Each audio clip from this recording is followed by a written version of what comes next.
কেউ আছো ঘরে? আমাকে একটু সাহায্য করবে? আমাকে একটু আশ্রয় দাও, আমি খুব অসহায়। এই ঝড় বৃষ্টির রাতে আমার দরজায় আবার কে?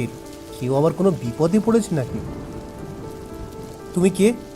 এখানে কি করছো এত রাতে? আমাকে একটু আশ্রয় দিন, বাইরে অনেক ঝড় বৃষ্টি হচ্ছে, আমি কোথাও থাকার জায়গা পাচ্ছি না, আমাকে একটু দয়া করে আশ্রয় দিন। তোমাকে তো চিনি না, কোত্থেকে এসেছো? আর তোমাকে আশ্রয় বা দেবো কেন? তোমার যাওয়ার কোনো জায়গা নেই? আমার যাওয়ার কোনো জায়গা নেই, আমার অবস্থাটা একটু দেখুন, এই ঝড় বৃষ্টির রাতে এই অবস্থা, আমি কোথায় যাব?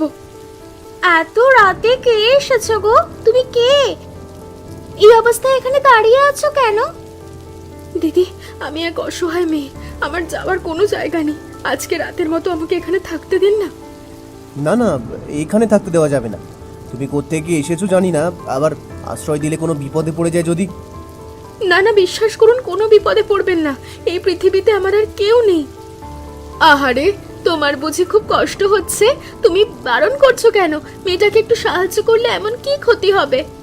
তুমি বুঝতে পারছো না, পরে আবার কোনো বিপদ ঘটে গেলে ঝামেলায় পড়বো আমরা। ঝামেলায় পড়লে পড়বো, আগেই মেয়েটার জীবন তো বাঁচাতে হবে। এসো এসো, তুমি ঘরে এসো, তোমাকে আমি শুকনো জামা কাপড় দিচ্ছি, তুমি জামা কাপড়টা বদলে নাও। বলো বলো, আজকে কি বাজার আনবো? আজকে আমাদের ঘরে অতিথি এসেছে, একটু ভালো বাজার তো করতেই হবে। ভালো বাজার তো করতে চাই, কিন্তু ঘরে চাল ডাল তেল কিচ্ছু নেই, সবকিছু তো আনতে হবে। সে কি, তাহলে তো ভালো মন্দ কিছুই আনতেই পারবো না। চাল ডাল তেলেই তো সব টাকা হয়ে যাবে। আপনারা আমাকে নিয়ে ভাববেন না, আমি কোনো অতিথি নই, আমি হলাম আশ্রিতা, আপনারা যা দেবেন আমি তাতেই খুশি। নিজেকে আশ্রিতা বলছো কেন? তুমি তো আমাদের বাড়ির অতিথি। আমরা গরিব বলে আমাদের বাড়িতে তেমন কোনো অতিথিই আসে না। তাতে কি হয়েছে, আপনারা যা খাবেন আমি তাই খাবো, ভালো মতো খাওয়ানোর ইচ্ছে হলে কত সময় পড়ে আছে। তা অবশ্য ঠিক, কিন্তু আজকে তোমার প্রথম দিন, একটু ভালো মন্দ তো খেতেই হয়। ওগো তুমি যাও, পারলে একটু মাছ মাংস নিয়ে এসো বাজার থেকে। বড় মাছ আনতে পারবো কিনা জানি না, তবে মাছ আনার চেষ্টা করব, ওই দিয়েই চালিও নাও। ঠিক আছে, সেটা আমি চালিয়ে নিতে পারবো। তুমি এখন যাও আর তাড়াতাড়ি ফিরে এসো। এই অবস্থায় মেয়েটা না খেয়ে বেশিক্ষণ থাকতেও পারবে না। বাবা গো বাবা, আজকে এত দেরি করে জল নিতে এলে যে, বাড়িতে কোনো বিশেষ কাজ ছিল নাকি? হ্যাঁ কাকিমা, বাড়িতে একটু কাজ ছিল, সেই জন্যই জল নিতে দেরি হলো। আসার সময় দেখলাম তোমার বাড়িতে একটা গর্ভবতী মেয়ে হাঁটা চলা করছে, মেয়েটা কেউ হয় নাকি দুঃসম্পর্কের আত্মীয়া? আমাদের আত্মীয় নয়, দুঃসম্পর্কের আত্মীয় নয়। গত রাতে ঝড় বৃষ্টিতে মেয়েটা আমাদের ঘরে আশ্রয় নিয়েছে। হায় সর্বনাশ, এ কি করলে তুমি? না জেনে শুনে একটা মেয়েকে আশ্রয় দিলে, এরপর যদি চুরি টুরি করে সব পালায়? চুরি করে নিয়ে পালাবে কেন? মেয়েটা খুব ভালো, তার উপর আবার গর্ভবতী। এই অবস্থায় চুরি চামাটি করতে মানুষ অবশ্যই স্বাচ্ছন্দ্য বোধ করে না। তোমার কথা মিথ্যে নয়, তবে আমি ভাবছি অন্য কথা। এই যে তুমি আশ্রয় দিলে, মেয়েটা তো অল্প বয়সী, ঘরে তো আবার তোমার স্বামী আছে। স্বামী আছে তো কি হয়েছে? সবকিছু কি মুখে বলতে হয়? একটু বুঝতে পারো না? এমনিতেই জামানা ভালো নয়, পরে দেখো আশ্রিতা হয়ে ঢুকে আবার সতীন হয়ে না বেরোয়। এমন হবে না আশা করি, কারণ মেয়েটা খুব ভালো আর চরিত্রও ভালো। চরিত্র ভালো হলে গর্ভবতী অবস্থায় স্বামী সংসার রেখে এভাবে পথে পথে ঘুরছে কেন? কোনো জায়গায় এখন আকাম কুকাম করে এসেছে, সেটা দেখো। কারোর বিষয় কিছু না জেনে আন্দাজে তো কিছু কথা বলা যায় না। সবকিছু যেন ভালো হয় সেটাই আশা করি। আরে রমেশ যে, আমি তো তোমাকেই খুঁজছি, তোমার সাথে কথা বলার জন্য তোমাদের বাড়িতেই যাব ভাবছিলাম। কেন কাকিমা, কি বিশেষ কিছু হয়েছে নাকি? বিশেষ কিছু তো অবশ্যই আছে, শুনলাম তুমি নাকি কোন মেয়েকে ঘরে এনে উঠিয়েছো, মেয়েটা নাকি আবার গর্ভবতী। আমি ঘরে উঠাতে যাব কেন? আমাদের বাড়িতে গত রাতে মেয়েটা আশ্রয় নিয়েছে, আমার বউ আশ্রয় দিল, আমি তো বারণ করেছিলাম। ও সব সাজানো গোছানো নাটক আর কতজনকে বোঝাবে বলো? গ্রামের সবাই এখন জেনে গেছে তুমি একটা মেয়েকে ভাগিয়ে এনেছো। আশ্চর্য, আমি কেন ভাগিয়ে আনতে যাব? তাছাড়া মেয়েটা তো গর্ভবতী। সেটাই তো সবার প্রশ্ন, যে এই মেয়েটার বাচ্চার বাবাকে তুমি না অন্য কেউ, হয়তো তোমারই, সেই কারণেই তুমি মেয়েটাকে নিয়ে এসেছো। এবার কিন্তু একটু বেশি বাড়াবাড়ি হয়ে গেল কাকিমা। মেয়েটার বাচ্চার বাবা আমি হতে যাব কেন? আমরা তো মেয়েটাকে চিনিই না। গ্রামের মানুষের মুখ বন্ধ করতে পারবে তো তোমরা? তো কত কিছুই বলবে, তবে মনে রেখো গ্রামের মানুষের কিন্তু মুখ এমনি এমনি বন্ধ হবে না। সেটা তো আমি জানি না। এই গ্রামের মানুষের মস্তিষ্ক হলো বিকৃত। না হলে সাধারণ একটা গর্ভবতী মহিলাকে আশ্রয় দিয়েছি, তাকে জড়িয়ে আমার নামে বদনাম ছড়াবে কেন? ওসব কথা বলে তো আর লাভ নেই। দেখো তোমরাও গ্রামে থাকতে পারো কিনা। আমি জানি দিদি, আমাকে নিয়ে গ্রামের মানুষজন ইতিমধ্যেই নানান কটু কথা বলতে শুরু করেছে। এটা আবার তুমি জানলে কিভাবে? তুমি যখন জল আনতে গেলে তখন আমি হাঁটাহাঁটি করছিলাম, তখন দূর থেকে তোমার আর ওই কাকিমার কথাবার্তা সব শুনেছি। সেটা এমন কিছু বড় কথা নয়, ওই কাকিমা একটু কুচুটে, সবার ঘরের বিষয় নাক গলায়। সে না হয় বুঝলাম, কিন্তু আমাকে নিয়ে খারাপ কথা তো বলছে। আমাকে নিয়ে বললে বলুক, তাতে আমার সমস্যা নেই, কিন্তু তোমাদেরকে জড়িয়েছে। আমাদের জড়িয়ে ফেললে কি হয়েছে? আমরা কি খারাপ হয়ে গেলাম? মানুষের কথা মানুষ তো বলবেই, সে নিয়ে পড়ে থাকলে তো চলবে না। কিন্তু আমার কারণে তোমরা যে সমাজের চাপের মুখে পড়বে, সেটা আমি কিভাবে হতে দিই?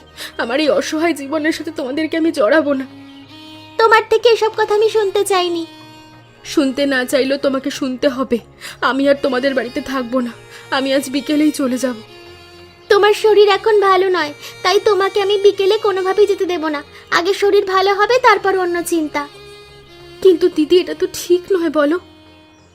এই অবস্থায় তোমাকে বাড়ি থেকে চলে যেতে বলাটাও আমার ঠিক নয়, বুঝলে? তুমি এখন চুপচাপ আমাকে একটু রান্নার সাহায্য করো।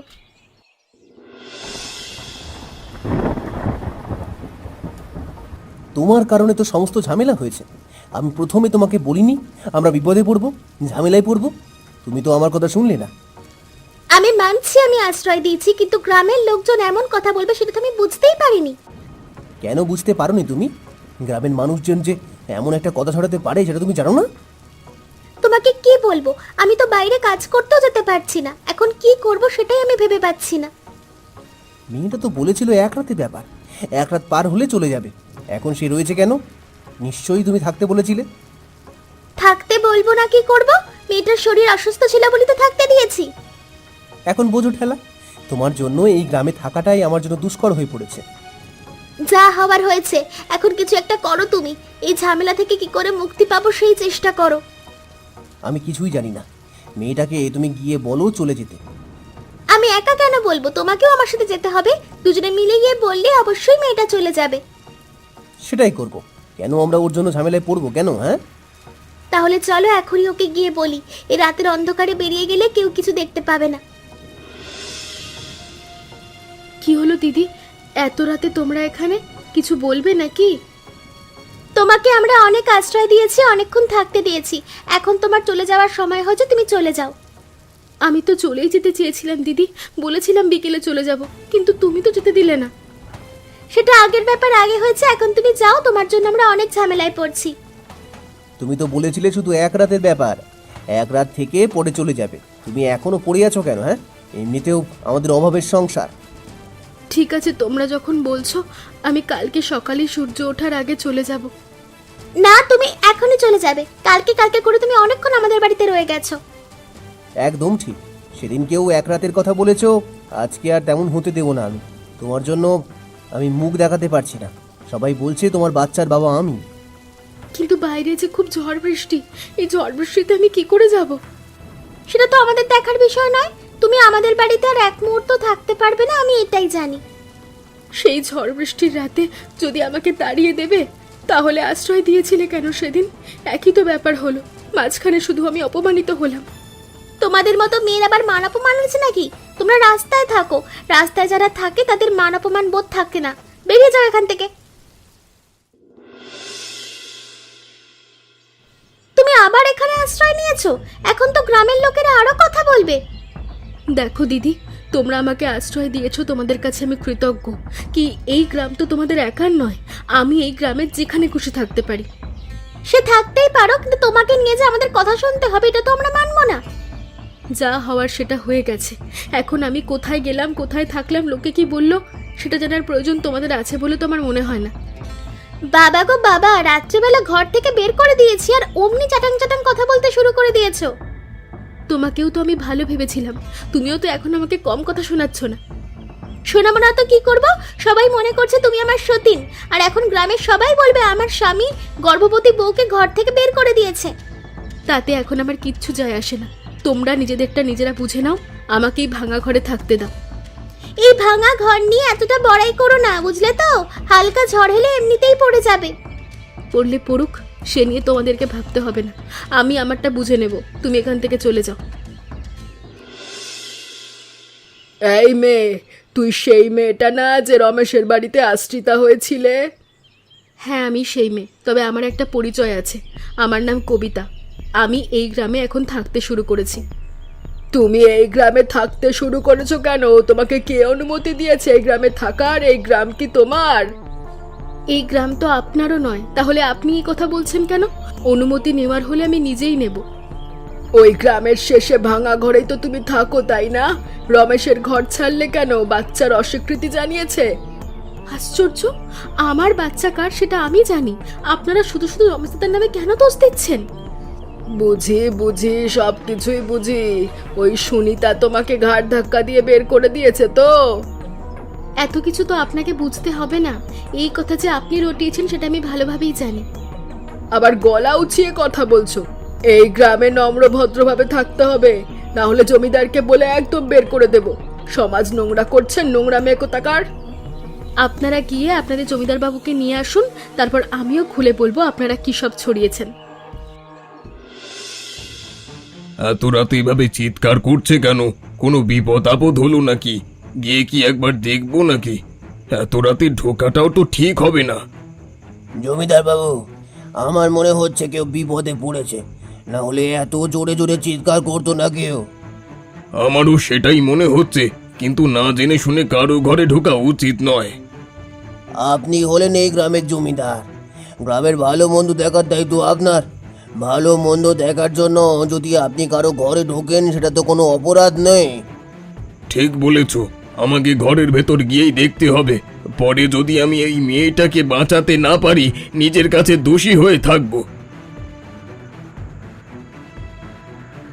তাড়াতাড়ি যাও, জমিদার বাড়িতে গিয়ে ধাত্রীমাকে নিয়ে এসো, এখানে এক্ষুনি দরকার। কিন্তু বাবু, আপনাকে এখানে একা ফেলে যাব? আপনার আবার কোনো বিপদ হবে না তো? আমি এই গ্রামের জমিদার, আমার কোনো বিপদ হবে না। তুমি তাড়াতাড়ি যাও আর তাড়াতাড়ি আসবে। জমিদার বাবু, মেয়েটা পুত্র সন্তান জন্ম দিয়েছে, তবে মেয়েটার অবস্থা তেমন ভালো নয়। আপনি চাইলে মেয়েটার সাথে একটু কথা বলতে পারেন। তুমি কে মা? এই গ্রামের শেষে এই ভাঙা ঘরে তুমি কতদিন ধরে আছো? তোমাকে তো এর আগে কখনো দেখিনি। আমি এই গ্রামের নয় জমিদার বাবু, আমি অন্য গ্রামের। এই গ্রামের আশ্রিতা ছিলাম। আশ্রিতা ছিলে কার কাছে? রমেশ দাদার বাড়িতে ছিলাম, কিন্তু গ্রামের মানুষজন আমাকে নিয়ে কুৎসা রটিয়েছে, তাই এখানে থাকতে বাধ্য হয়েছি। আহারে, তবে আর চিন্তা নেই। আমি যখন তোমাদেরকে পেয়েছি, তোমাদের সমস্ত দায়িত্ব আমি নিলাম। আমি হয়তো আর বাঁচবো না। আপনার কাছে একটাই অনুরোধ, আমার বাচ্চাটার দায়িত্ব আপনি নেবেন। এইসব কি বলছো তুমি? তুমিও বেঁচে থাকবে? কিন্তু তুমি কে, আর এই বাচ্চার বাবা কে? আমি তো এই বাচ্চার বাবাকেই খুঁজছি। আজকে 1 বছর হয়ে গেল, তার কোনো খোঁজ নেই। আমাকে কথা দিয়েছিল সে আমার কাছে ফিরে আসবে। তুমি তার পরিচয় বলো, আমি তাকে তোমার কাছে এনে দেব। তারপর তোমাদের সবার দায়িত্ব নেব আমি। তার নাম হলো... কি হলো, কথা বলছো না কেন? থেমে গেলে কেন? আহারে, কি সুন্দর মেয়েটা এভাবে চলে গেল। শেষ পর্যন্ত বাচ্চার বাবার পরিচয়টুকু আমাকে দিয়ে যেতে পারলো না। আরে তুমি এখানে দাঁড়িয়ে আছো কেন? বাবা কোথায়? বাবার তো রাতে বাড়িতে ফেরার কথা ছিল, বাবা বাড়িতে ফেরেনি কেন? এখানে একটা মেয়ে অসুস্থ ছিল, জমিদার বাবু তার জন্য এখানে রয়ে গেছেন। এরকম একটা ঝুপড়ি ঘরে মানুষ থাকে, বাবা এখন কোথায়? জমিদার বাবু ভেতরেই আছেন, আপনি যান। বাবা, তুমি এখানে দাঁড়িয়ে আছো? সারা রাত কত চিন্তা করেছি তোমাকে নিয়ে, তুমি জানো? আরে এটা আবার কে? আসলে মেয়েটা অসুস্থ ছিল তো, তাই জন্যই এখানে এসেছি। কিন্তু এটা তো কবিতা। কবিতার কি হয়েছে? কবিতা, কবিতা তুমি শুনছো? ওঠো। তুই মেয়েটাকে চিনিস নাকি? মেয়েটা আর উঠবে না রে। মেয়েটা তো মারা গেছে এই বাচ্চাটা জন্ম দেওয়ার সময়। মানে মানে কি বলছো তুমি বাবা? এটা হতে পারে না। ও মরতে পারে না। ও আমাকে ছাড়া মরতে পারে না। কি বলছিস আবল তাবল? আমি ঠিকই বলছি, ও আমার স্ত্রী। আমি আরো 1 বছর আগেই ওদের গ্রামে ওকে বিয়ে করে রেখে এসেছি। ভেবেছিলাম তোমাকে মানিয়ে নিয়ে যাব ওর কাছে। কি বললি তুই? তাহলে তুই সেই কুলাঙ্গার যার জন্য মেয়েটাকে এত কষ্ট করেছে, লোকের এত অপমান সহ্য করেছে। বাবা, আমি বুঝতে পারিনি। যদি আমি বুঝতে পারতাম তাহলে তো অবশ্যই ওর কাছে ফিরে যেতাম। তোকে হয়তো আমি আমার ছেলে বলে ছেড়ে দিয়েছি, কিন্তু কবিতা তো জেনে যেতে পারলো না তার ছেলে তার বাবার কাছেই আছে। তাই কবিতা তোকে কোনোদিন ক্ষমা করবে না। আমার ভুল হয়ে গেছে বাবা, আমাকে ক্ষমা করে দাও। কবিতা, তুমি আমাকে ছেড়ে যেও না। কবিতা, যেও না। আমি আমার স্ত্রীকে বাঁচাতে পারিনি, স্বীকৃতি দিতে পারিনি। গ্রামের লোকেরা তাকে বাজে কথা বলেছে, তবে আমি আমার বাচ্চাকে স্বীকৃতি অবশ্যই দেব। তোর মতো এমন ছেলে আমি জন্ম দিয়েছি সেটা ভাবতেই আমার ঘৃণা করছে। তোর জন্য ওই মেয়েটা মারা গেল। আমি বুঝতে পারিনি বাবা, পরিস্থিতি এমন হয়ে যাবে। আমি তোমার ভয়েই তোমাকে বলিনি। আমি কি করতাম তোকে? আমি কি তোকে মেরে ফেলতাম? আমি তো অমন জমিদার নই, তুই তো জানিস। বিয়েটা তো আর ছেলে খেলা নয় বাবা, সাধারণ কোনো বিষয় নয়। তাই আমি ভয় পেয়ে গিয়েছিলাম। তুমি আমাকে ক্ষমা করে দাও বাবা। আমার কাছে ক্ষমা না চেয়ে এই ছেলের দায়িত্ব নিয়ে ছেলেটাকে যথাযথভাবে বড় কর, তাহলেই কবিতার থেকে তুই ক্ষমা পাবি। আমি অবশ্যই এমনটা করব। আর যারা একটা মেয়েকে অবলা পেয়ে এমন কাজ করেছে তাদেরকে আমি কোনোদিন ক্ষমা করব না।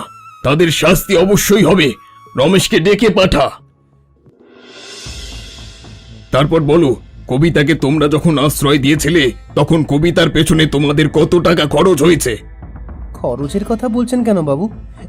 তেমন কিছুই তো খরচ হয়নি। তেমন কিছু খরচ না হলে তোমরা ওই অবলা মেয়েটাকে ওভাবে বের করে দিয়েছিলে কেন? গ্রামবাসীরা আমাদের নামে কুৎসা রটিয়েছিল। গ্রামের মানুষদের ভয় আমরা ওকে বের করে দিয়েছি। তোমরা আমার কাছে আসতে পারতে, আমার সাহায্য নিতে পারতে। তোমরা তা না করে মেয়েটাকে বাড়ি থেকে বের করে দিলে। আমরা বুঝতে পারিনি। এখন তো শুনলাম মেয়েটা নাকি আপনার পুত্রবধূ ছিল। একদম। তোমাদের কারণে আমার নাতি জন্ম নিল একটা ভাঙা ঘরে। ভাঙা ঘরের অতিথি হয়ে আমাদের কাছে এলো। আমরা তো বুঝতে পারিনি বাবু। আমরা যদি জানতাম আপনার পুত্রবধূ ছিল তাহলে অবশ্যই আমরা এমন কাজ করতাম না। আমার পুত্রবধূ বলেই যে তোমাদের বিচার করতে এখানে ডেকেছি এমনটা নয়। ধরো আমার পুত্রবধূ না হয়ে অন্য একটা মেয়ে হতো, তোমরা তাও কেন এই কাজটা করবে? আমাদের ভুল হয়ে গেছে বাবু, আমাদের ক্ষমা করুন। আমরা তো নিরুপায়, আমরা তো আশ্রয় দিয়েছিলাম। সব থেকে বেশি কুৎসা রটিয়েছে ওই সরোজিনী কাকিমা। ওনার কারণেই আমাদেরকে এমন কাজ করতে হলো। সরোজিনী দেবীর নামে এর আগেও আমার কাছে অনেক নালিশ এসেছে। আমি আদেশ দিলাম ওই মহিলাকে এক্ষুনি এই গ্রাম থেকে বের করে দেওয়ার, এবং আজকে থেকে এই গ্রামে আর কোনো কুৎসা রটানো যেন না হয়। এমন মজার মজার গল্প দেখতে আমাদের চ্যানেলকে সাবস্ক্রাইব করতে ভুলবেন না।